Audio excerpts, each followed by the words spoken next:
वास्तूच्या उद्घाटनाच्या निमित्तानं या व्यासपीठावरती उपस्थित असलेले राज्याचे ग्रामीण विकास मंत्री आदरणीय जयाभाऊ, माझे सहकारी आमदार आदरणीय गोपीचंदजी पडळकर, नगराध्यक्ष आदरणीय डॉक्टर रवींद्र आरडी, सभापती सौ अर्चना पाटील, उपसभापती रवींद्र कुमार बागडी, विक्रम ताड, उपनगराध्यक्ष, सर्व झेडपी सदस्य, सर्व नगरसेवक, सर्व पंचायत समितीचे सदस्य, निश्चितच जत तालुक्याला एक गोपीचंद पडळकर यांच्या माध्यमातून एक नवं उमदं नेतृत्व मिळालं आणि त्यांनी निवडणुकीमध्ये घोषणा केलेली होती की जत तालुक्यातल्या जनतेच्या आणि माईमाऊलीच्या हातातला उसाचा कोयता खाली ठेवणार आणि विकासाची गंगा आणणार, आणि आज खऱ्या अर्थानं ते साक्षात झालेलं आपल्याला पाहायला या ठिकाणी मिळत आहे। जयाभाऊंच्या माध्यमातून या ठिकाणी ही 15 कोटीची वास्तू देवाभाऊंच्या आशीर्वादाने या ठिकाणी ही उभा राहत आहे। आणि खरोखर जयाभाऊ ग्रामीण विकास मंत्री झाल्यानंतर संपूर्ण महाराष्ट्रामध्ये त्यांनी कामाचा एवढा झपाटा लावला की घरकुलसाठी 2,10,000 रुपये पर घरकुलला द्यायचा निर्णय घेतला। आमचे डेप्युटी शिव शिंदे साहेब 2 दिवसापूर्वी माझ्या गावात आलेले होते। मी त्यांच्याबरोबर कार्यक्रमाला भाऊ गेलो आणि घरकुलं आम्ही बघायला गेलो। मलाही माहीत नव्हतं की माझ्या गावामध्ये सगळी घरकुलं ही स्लॅबची झालेली आहेत, कुणीही पत्र्याचं कौलारू बांधलं नाही। म्हणजे एवढी मोठी रक्कम दिल्याबरोबर लोकांनी घरकुलं उभा केली। निश्चितच आपण जयाभाऊ मंत्री झाल्यानंतर एक सभागृहामध्ये घोषणा केली की मी पहिल्यांदा जो काही जिल्हा परिषदेमार्फत निधी जाईल तो गावातल्या स्मशानभूमीला जाईल आणि प्रत्येक गावामध्ये चांगल्या स्मशानभूमी असल्या पाहिजे त्या। दुसऱ्या बाजूला मुख्यमंत्री समृद्ध पंचायत राज अभियान, खरोखर या अभियानाच्या माध्यमातून महाराष्ट्रातले सगळे लोकप्रतिनिधी, सरपंच आणि सगळं गाव एक रूपानं कामाला लागलं। अनेक गावं आज महाराष्ट्रामध्ये काम करत आहेत। मी गोपीचंद पडळकर माझे सहकारी आमदार असले तरी कामाला बाप माणूस आहे आणि तसा हुशार माणूस आहे, त्याला कळतं नेमकं काय करावं, कुठं काय नाही।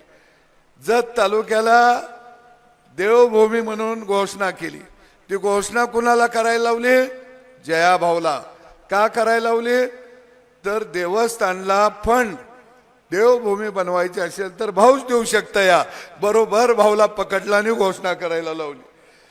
आता भाऊची जबाबदारी आहे 33-35 मंदिरांचा या ठिकाणी विकास करायचा। आणि म्हणून भाऊने आम्ही मागितलं आणि कधी दिलं नाही असं नाही, पण भाऊ मी बघितलं गोपीचंद पडळकर आपला सगळ्यांचा लाडका कार्यकर्ता, परंतु पाटबंधारे खात्याचा निधी खेचून आणला, नगर विकासचा निधी खेचून आणला, बांधकाम विभागाचा निधी खेचून आणला। म्हणजे जत तालुक्यामध्ये 100 वर्षात जेवढा विकास झाला नाही तेवढा 1.5 वर्षामध्ये गोपीचंद पडळकर याने केला। 1.5 वर्षामध्ये नगरपालिका आणली, झेडपीचे सदस्य निवडून जात आणले, पंचायत समिती आणले। म्हणजे मी तर म्हणतो आजच्या युगातला सरसेनापती मल्हारराव होळकर कोण असेल तर त्याचं नाव गोपीचंद पडळकर आहे। आता मी असं म्हणलो काही घडी उद्यापासून टीका करायला लागतील, पण आमच्या दोघांना आम्हाला माहीत आहे की आम्ही कुठं बटन दाबायचं ते बरोबर दाबतो। आज इथं भाऊ आलेले आहेत, खरोखर एक तडफदार दुष्काळ भागातलं नेतृत्व आहे। सोलापूर जिल्ह्यामध्ये त्यांनी झेंडा फडकवला, पंचायत समितीपासून झेडपीपर्यंत ताट बाना ताट मान असणारा हा नेता आहे। त्यामुळं गोपीचंद पडळकर असेल नाही तर जयाभाऊ असेल, या प्रस्थापितांना बरं वाटत नाही।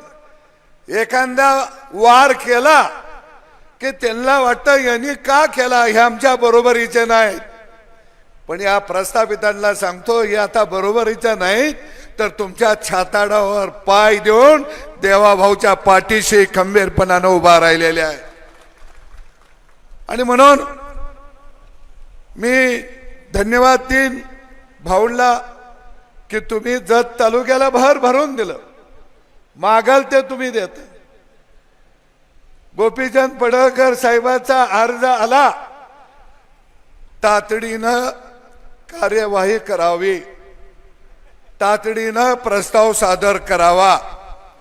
नुसता प्रस्ताव सादर होत नाही, त्याच्याबरोबर विकासाची गंगा लगेच जतला व्हायला लागते. पडळकर साहेब तुम्ही भाग्यवान आहे, पण भाऊला मी विनंती करतो, मला काही देऊ नका, पण माझ्या अर्जावर तर तसा शेरा मारा,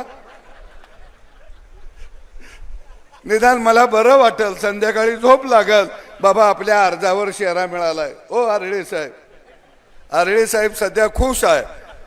काय त्याला बिचाराला वाटत होतं मला आमदारपद नगराध्यक्षापर्यंत आलाय, हळूहळू चालत राहा, पण चालत राहताना आमच्या जाग्यावर येऊ नका. नाहीतर म्हणणार सदाभाऊ तुम्हीच सांगितलं तर म्हणून मी तिकडं निघालूया. पण निश्चितपणानं एक भाऊ सारखा ग्रामीण विकास खात्याला, गावगाड्याला मंत्री या महाराष्ट्रामध्ये मिळाला. आणि नुसता मिळाला नाही, मी पत्रकारांना सांगतो, मंत्रीपद हे देणारा आदरणीय मोदी साहेब आहेत, शहा साहेब आहेत, देवाभाऊ आहेत. पण मी तुम्हाला सांगतो, ही दोन माणसं सत्याच्या बाजूने लढणारे आहेत. आणि देवाभाऊसाठी बाजी प्रभू व्हायला लागलं तर बाजी प्रभू होणार ही माणसं आहेत, तुम्हाला मी सांगतो.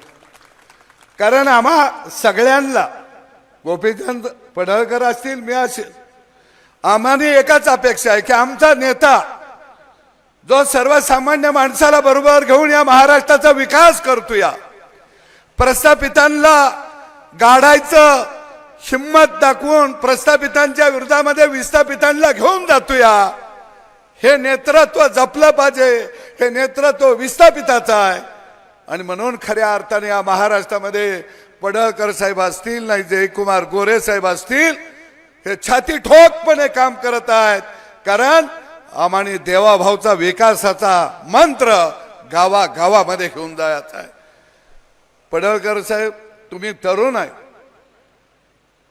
अजून तुम्ही एवढं तरुण आहे की अजून लग्नाच्या वयात बी आलेलं नाही. किती तरुण आहे, त्यामुळे तुम्ही चिंता करू नका. तुम्हाने सुद्धा जयाभाऊच्या मागोमाग निश्चितपणानं चांगल्या पदावर तुम्ही जाचीला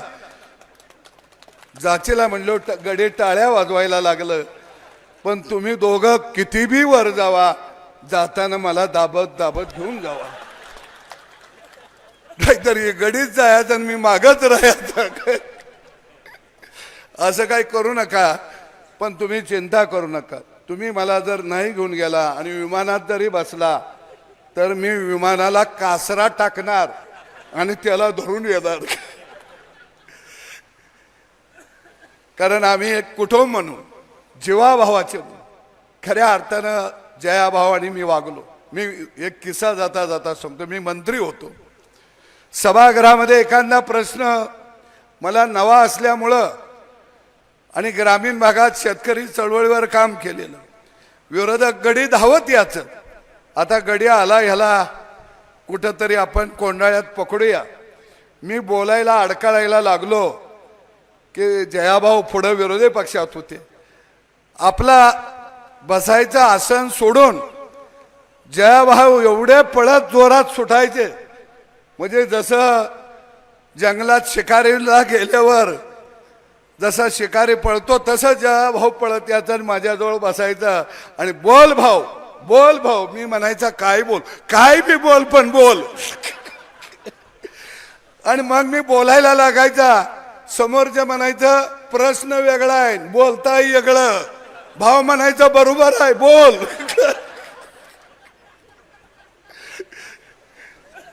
आणि मी बोलत राहायचा. पुढचे खाली शांत झाले की मग माझ्या लक्षात याचं असं दाबूनच इथं बोलायचं असतं या. काही हरकत नाही भाऊ, तुम्ही आला, तुम्ही आमच्या बरोबर आहात. पण एक भाऊ तुम्हाला सांगतो की तुम्ही एका खात्याचे मंत्री आहात, ग्रामीण विकास खात्याचे मंत्री आहात. पण भाऊ मी या व्यासपीठवरनं या देवभूमीवरनं शब्द देतो की हा गोपीचंद पडळकर आणि सदाभाऊ खोत हा जयाभाऊसाठी रक्ताचं पाणी करायला सुद्धा मागं पुढं पाहणार नाही. याचं कारण आहे भाऊ की बहुजन समाजातली प्रस्थापितांच्या विरोधामध्ये तुम्ही लढत आलाय, तुमचा संघर्ष आम्ही जवळनं बघितलाय. आणि म्हणून खऱ्या अर्थानं इथं माझा सहकारी गोपीचंद हा संघर्षातलं नेतृत्व आहे. काय टग्यांना या जिल्ह्यामध्ये त्यांचं बरं वाटत नाही, पण मी त्यांना म्हणतो या टग्याने वर्षानुवर्ष गावाच्या गाव बेचिराग केली, ती सामान्य माणसाचा अपमान केलाय, मानहानी केली. त्यांच्यावर वार करण्याची हिम्मत या सांगली जिल्ह्यामध्ये जर कुणाच्यात असेल तर ते फक्त गोपीचंद पडळकर यांच्यात आहे. काय काय गडी मला म्हणते ते जरा लय बोललं, मी म्हणतो आता जरा जास्त बोलायला सांगतो. कारण खऱ्या अर्थानं दूरदृष्टी व्हिजन असणारा हा आमदार या तालुक्याला मिळाला. प्रत्येक कामामध्ये रात्र दिवस झोकून देऊन मंत्रालयामध्ये हा व्यक्तिमत्व या ठिकाणी काम करत असतो. मी आदरणीय गोपीचंद पडळकर साहेबांच्या विकास कामाला मनापासून